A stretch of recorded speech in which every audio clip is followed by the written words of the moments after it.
Questa qua è la parte 7. Stavo dicendo, prendiamo il libro verde, andiamo a farci i compiti. Eccolo qua, il libro verde. Prendiamo il borsellino e iniziamo. No, che pagina era perché non mi ricordo. È la pagina, mi pare. No.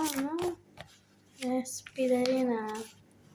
No, 1 giugno. Eccolo qua. Allora, il libro verde, pagina 66. Ok, vediamo cosa ci dice la consegna. Guardate, mi piace, ho comprato questa penna bellissima. Con questo qua è la penna umidabile. E guardate cosa c'è dentro. Ci sono dei brillantini piccolissimi rosa che se li aperto, vediamo cosa ci dice la consegna. Allora, scriva accanto a ciascun verbo il suo tempo. 8